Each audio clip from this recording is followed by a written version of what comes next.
चलिए फिलहाल आपको सीधा ले चलते हैं प्रयागराज, जहां पर उत्तर प्रदेश के मुख्यमंत्री सीएम योगी आदित्यनाथ क्या कुछ कह रहे हैं, सुनिए।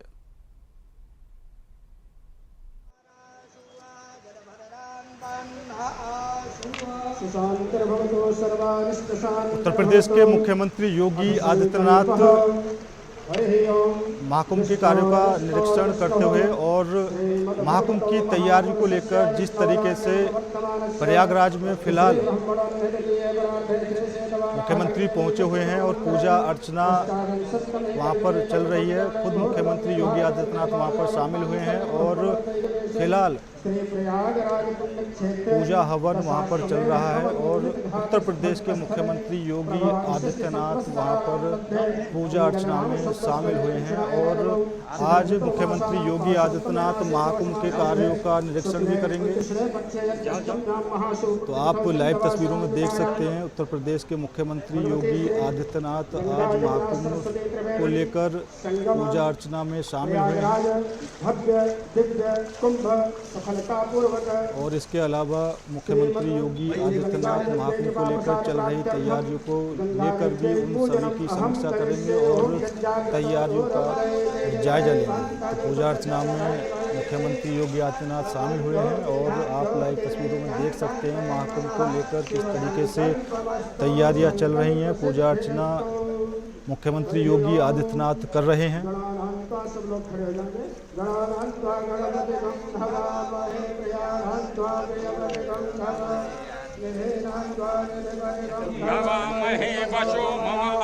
मुख्यमंत्री योगी आदित्यनाथ को आप देख रहे हैं, महाकुंभ को लेकर पूजा अर्चना यहाँ पर की जा रही है। प्रयागराज में इस समय योगी आदित्यनाथ मौजूद हैं और इसके अलावा मुख्यमंत्री योगी आदित्यनाथ महाकुंभ की तैयारियों को लेकर भी निरीक्षण करेंगे और कई तरह की समीक्षा बैठक भी आज वो प्रयागराज में करने वाले हैं। फिलहाल आप लाइव तस्वीरों में देख सकते हैं गंगा के किनारे सीएम योगी पूजा अर्चना में लगे हुए हैं और महाकुंभ का दौर शुरू होने वाला है, उसको लेकर क्या कुछ तैयारियां चल रही हैं, इसको लेकर भी मुख्यमंत्री योगी आदित्यनाथ आज समीक्षा बैठक करेंगे और महाकुंभ को लेकर जो कार्य चल रहे हैं उनका भी निरीक्षण करेंगे। रेलवे स्टेशन पर महाकुंभ के कार्यों का भी जायजा लेंगे आज सीएम योगी आदित्यनाथ। तो आप तस्वीरों में देख सकते हैं किस तरह महाकुंभ को लेकर तैयारियां चल रही हैं और पूजा अर्चना की जा रही है। योगी आदित्यनाथ इस पूजा अर्चना में शामिल हुए हैं और फिलहाल गंगा के किनारे आरती की जा रही है।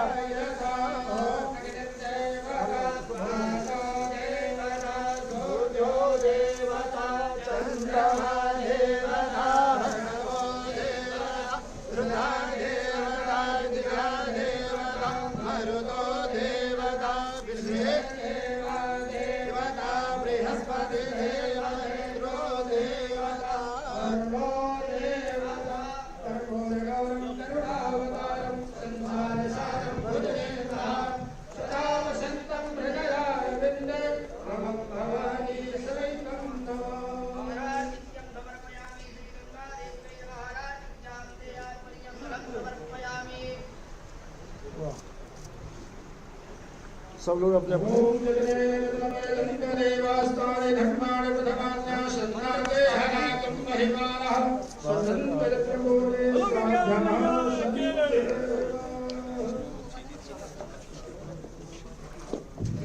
तो सीएम योगी आदित्यनाथ को देख रहे हैं आप, महाकुंभ को लेकर तैयारियां शुरू हो चुकी हैं और पूजा अर्चना को लेकर आज मुख्यमंत्री योगी आदित्यनाथ शामिल हुए हैं। गंगा के किनारे आज हवन यज्ञ के साथ साथ आरती में सीएम योगी शामिल हुए हैं और फिलहाल अभी महाकुंभ को लेकर जो तैयारियां की जा रही हैं उनका निरीक्षण करेंगे। कई तरह का वो अधिकारियों के साथ मिलकर समीक्षा बैठक करेंगे और कई जगह कामों का जायजा भी लेंगे सीएम योगी आदित्यनाथ। तो गंगा के तट पर फिलहाल सीएम योगी आदित्यनाथ आरती कर रहे थे, पूजा में शामिल हुए थे और आप लाइव तस्वीरों में देख सकते हैं।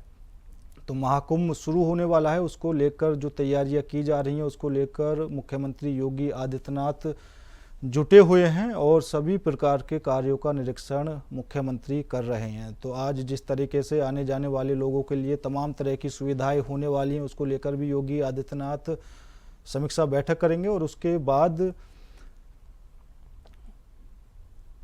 तो महाकुंभ को लेकर तैयारियां शुरू हो चुकी हैं।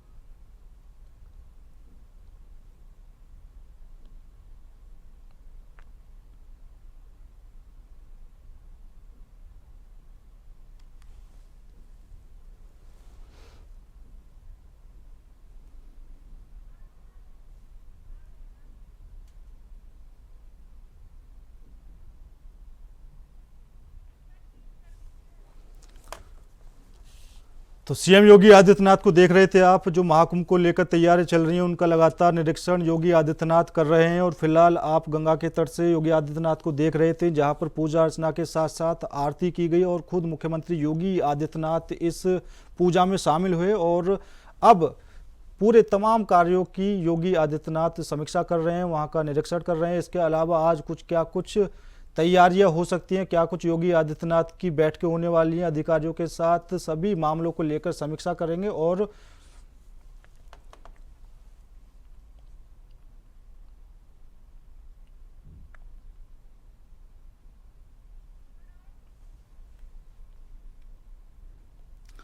दिल्ली में अगले साल फरवरी के महीने में विधानसभा के चुनाव हैं। इसको लेकर दिल्ली की राजनीति काफी गर्म हो चुकी है। दिल्ली सरकार, आम आदमी पार्टी और पूर्व सीएम अरविंद केजरीवाल के खिलाफ बीजेपी ने आरोपों की एक लिस्ट जारी की है। बीजेपी सांसद अनुराग ठाकुर, दिल्ली बीजेपी प्रमुख वीरेंद्र सचदेवा और अन्य पार्टी नेताओं ने अरविंद केजरीवाल सरकार के खिलाफ ये आरोप पत्र जारी किया है। इन आरोपों की लिस्ट में दिल्ली सरकार और अरविंद केजरीवाल पर निशाना साधा गया है। बीजेपी नेताओं ने आरोप पत्र की एक बुकलेट जारी की है। इसमें बताया गया है कि आम आदमी पार्टी की सरकार में 1200 से ज्यादा AQI रहने के कारण दिल्ली सबसे प्रदूषित शहर बन गया है। दिल्ली सरकार ने 100 करोड़ का शराब घोटाला किया है। इसके साथ ही बीजेपी ने आरोप पत्र में बताया कि दिल्ली में सड़क, पीने के पानी और बिजली की व्यवस्था बहुत ज्यादा खराब है। इन सब चीजों को लेकर दिल्ली में एक आम आदमी पार्टी की सरकार से दुखी है।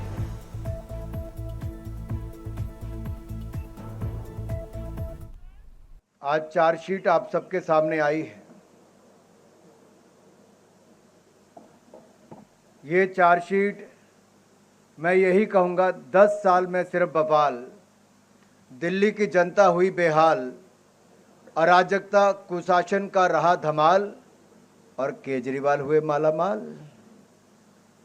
और इसके अंदर जो दिखाया गया है बहुत विस्तार में बताता है कि टूटी सड़कें, प्रदूषण, भ्रष्टाचार के बनाए नए कीर्तिमान, बुजुर्गों महिलाओं का हुआ घोर अपमान, गुंडे दंगइयों देशद्रोहियों को दिया सम्मान। केजरीवाल फिर भी खुद को कह रहे महान। ऐसे अनेकों कारनामे जो पिछले 10 सालों में हुए, ये आम आदमी पार्टी की कहानी है। ये आम आदमी पार्टी में आम उतना ही है जितना गुलाब जामुन में गुलाब और जामुन होता है।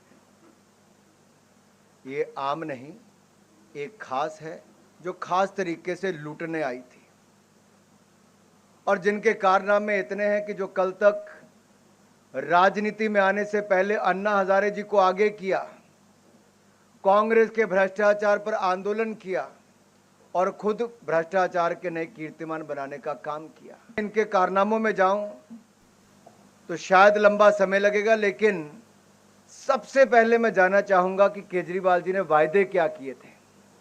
क्या थे केजू के झूठे वायदे? इन्होंने कहा था दिल्ली के सभी स्कूल वर्ल्ड क्लास बनाऊंगा। 2 लाख से ज्यादा छात्र अभी भी शिक्षा से वंचित हैं। इन्होंने कहा था 24 घंटे 7 दिन स्वच्छ और मुफ्त में नल से जल दूंगा। आज भी हजारों परिवार हजारों रुपया महीना खर्च करके टैंकरों से पानी लेते हैं। इन्होंने कहा था दिल्ली को फ्री क्लिनिक और बड़े अस्पतालों का मॉडल दूंगा। आज भी 70% मरीज निजी अस्पतालों में जाने पर मजबूर हैं। इन्होंने कहा था 5 साल में यमुना जी को सुंदर बना देंगे। बढ़ते अगली खबर की ओर। छत्तीसगढ़ में यूथ कांग्रेस आज सीएम हाउस घेरने जा रही है। प्रदेश में बढ़ते अपराध और नशाखोरी के विरोध में रायपुर में बड़ा प्रदर्शन होगा। प्रदर्शन में यूथ कांग्रेस के राष्ट्रीय अध्यक्ष उदय भान जी मौजूद रहेंगे, जबकि प्रदेश के सभी वरिष्ठ नेता भी प्रदर्शन में शामिल होंगे। पूर्व मुख्यमंत्री भूपेश बघेल, नेता प्रतिपक्ष चरणदास महंत और प्रदेश अध्यक्ष दीपक बैस समेत तमाम वरिष्ठ नेताओं की मौजूदगी होगी। यूथ कांग्रेस अध्यक्ष आकाश शर्मा ने कहा कि धान खरीदी में अव्यवस्था, सरकार के 1 साल के कार्यकाल में कानून व्यवस्था चरमरा गई है और आम आदमी परेशान है। हर जगह महिलाओं के खिलाफ अपराध हो रहे हैं। रायपुर में चाकूबाजी की घटना आम हो गई है। वहीं यूथ कांग्रेस के राष्ट्रीय सचिव शेष नारायण ओझा ने कहा कि सरकार किसानों के साथ, युवाओं के साथ अन्याय कर रही है। शिक्षकों की भर्ती के झूठे वादे किए गए। प्रदेश में लगातार आपराधिक घटनाएं बढ़ी हैं, जिससे लोग डरे सहमे हैं। अपराधियों के हौसले बढ़ चुके हैं। कस्टोडियल डेथ भी हुए हैं। आम लोग परेशान हैं तो वहीं अपराधियों की मौज है।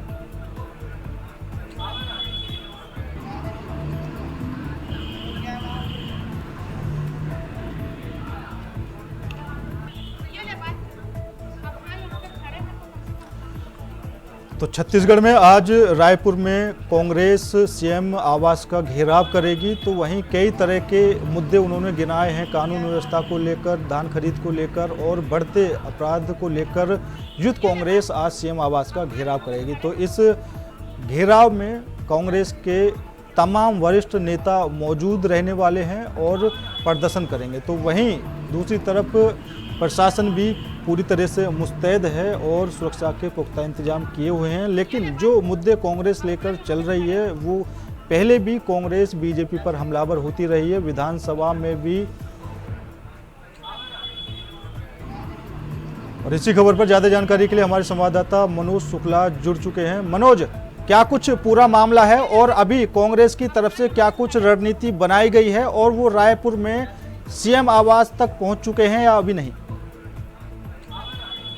आपको बता दूं कि अभी गांधी मैदान में आयोजन की सभा हो रही है और यहाँ पर जो है कांग्रेस के तमाम बड़े नेता जो है अपने कार्यकर्ताओं को संबोधित कर रहे हैं और उसके बाद यहाँ से वो लोग सीएम हाउस की तरफ कूच करेंगे।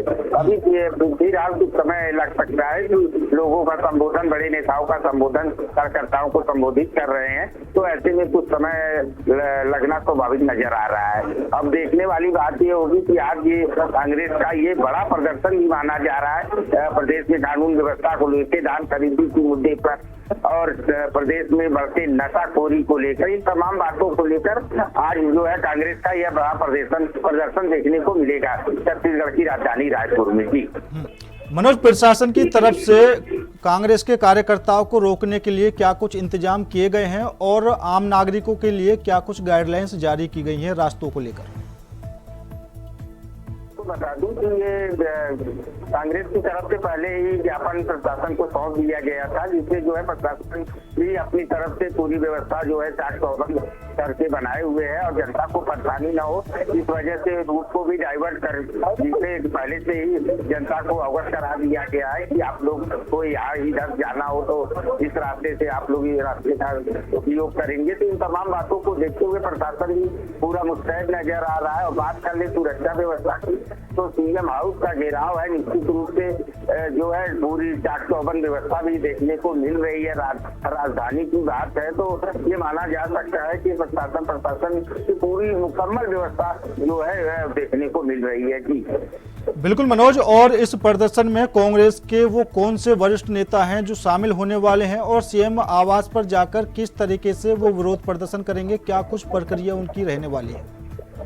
जी पुष्पेंद्र, आपको बता दूं कि सीएम हाउस का जो घेराव है वो कानून व्यवस्था को लेकर, प्रदेश में जो है लचर व्यवस्था जो कानून व्यवस्था बनी हुई है, साथ ही साथ प्रदेश में बढ़ते नशाखोरी, अपराध को ये सब देखते हुए, साथ ही साथ धान खरीदी का समय चल रहा है, वो भी धरना प्रदर्शन में वो भी मुद्दे शामिल है। तो इन तमाम बातों को लेकर और कांग्रेस के बड़े नेताओं की बात कर ले तो इस धरना प्रदर्शन में पूर्व मुख्यमंत्री भूपेश बघेल समेत डिप्टी सीएम पूर्व डिप्टी सीएम जो टीएस सिंहदेव भी है, उनके भी शामिल होने की जानकारी प्राप्त हुई है। अब देखने वाली बात ये होगी कि इन सब बड़े नेताओं के साथ सीएम हाउस तक कांग्रेस का जो काफिला है वो पहुंच पाता है या नहीं। नहीं ये अब जब वहां से वो लोग कूच करेंगे तो ये समय बताएगा। और इसलिए कि प्रशासन की तरफ से पूरी मुकम्मल व्यवस्था भी साफ सुथरा देखने को मिल रही है।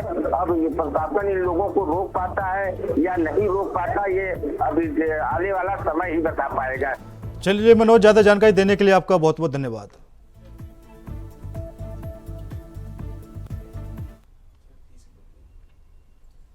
फिलहाल रुकते हैं छोटे से ब्रेक के लिए। ब्रेक के बाद खबरों का सिलसिला लगातार जारी है। ब्रेक के बाद एक बार फिर आप सभी का स्वागत है। रुक करते हैं अगली खबर की ओर। केंद्र में तीसरी बार बीजेपी की सरकार बनने के बाद पहले रोजगार मेले का आयोजन किया गया। रोजगार मेला देश भर में 45 स्थानों पर आयोजित किया गया। प्रधानमंत्री नरेंद्र मोदी ने भर्ती अभियान रोजगार मेला के तहत करीब 71,000 युवाओं को नियुक्ति पत्र सौंपे।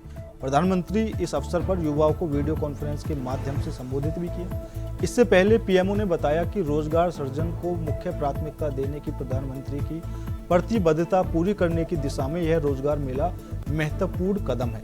यह युवाओं को राष्ट्र निर्माण और आत्म सशक्तिकरण में उनकी भागीदारी के लिए सार्थक अवसर प्रदान करेगा। केंद्रीय मंत्रिमंडल के मेरे सहयोगीगण, देश के कोने कोने में उपस्थित अन्य महानुभाव और मेरे युवा साथियों, मैं कल देर रात ही कुवैत से लौटा हूं। वहां मेरी भारत के युवाओं से, प्रोफेशनल्स से लंबी मुलाकात हुई, काफी बातें हुई। अब यहां आने के बाद मेरा पहला कार्यक्रम देश के नौजवानों के साथ हो रहा है। ये एक बहुत ही सुखद संयोग है। आज देश के हजारों युवाओं के लिए, आप सबके लिए जीवन की एक नई शुरुआत हो रही है। पिछले एक दशक की पॉलिसीज को देखिए।